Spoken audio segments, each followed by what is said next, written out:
Hi friends मु जोस्ना आपण मानकु मो YouTube channel Josna family blog को स्वागत करछि। तो चलंतु एबे जिबा गोटे रेसिपी बनेइबा। तो रेसिपी ना होछि कटलेट। तो चलंतु एबे आमे जिबा रेसिपीटा बनेइबा। चलंतु एबे आमे बनेइबा। तो मु एठी नै जाइछि बंधा कोबी आ अदा रसुण कंचा लंका पेस्ट तो छेची के नैछि। एटा होछि मैदा, एटा होछि लूण, एटा होछि कॉर्नफ्लोर पाउडर। तो चलंतु बनेइबा। बंधा कोबी की नहीं जी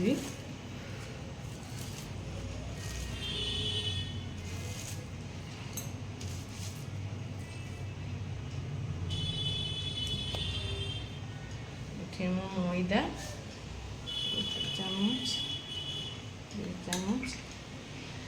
3 चामच नहीं गली। तो मैदा आम 3 चामच ने कॉर्नफ्लोर 4 चामच नवा।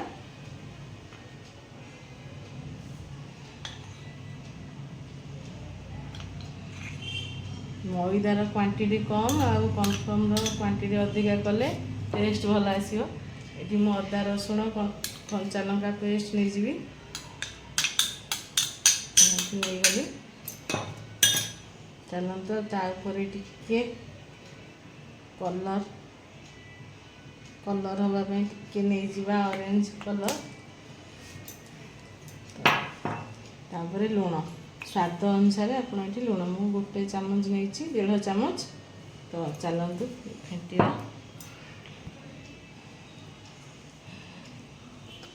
मुझे नहीं गली पानी।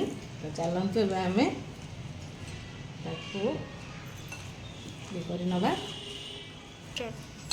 देखु ए मोर पूरा हो गला। तो कलर भी भल आसी। चलतु ए पकई नवा। ये मु कड़े तेल नहीं जाइए। तो टिके तेल ताती गले कटलेट।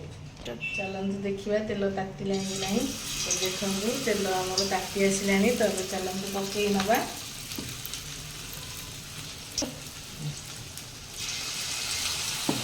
ताती आसला नवा छोट छोट कर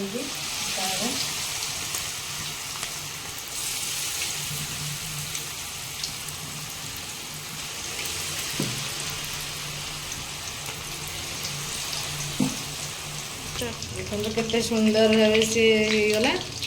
तो टिके सीधा तो कम बाहर कर नवा। देखो मोर पूरा सुंदर भाव होगा। तो चलतु आड़ेबा टेस्ट करिया केमिति।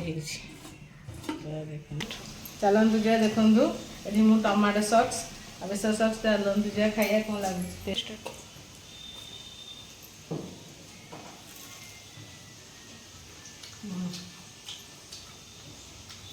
बढ़िया टेस्ट है बढ़िया लगुच। मोर झील कथे भी सी कौन कौन लगुच बुझ खाइलु टेस्ट अच्छी बढ़िया। तो एमती आपण मैंने घरे रोषे कर बनई खातु संध्या बेल टाइम रे एमती टेस्टी जिनस जब खाइबे भल लगे। तो मोर जदि रेसिपीटा आपण मानक भल लगे ताले लाइक शेयर कमेंट और सब्सक्राइब करने को जमा भी भूलें। रखुच जय जगन्नाथ।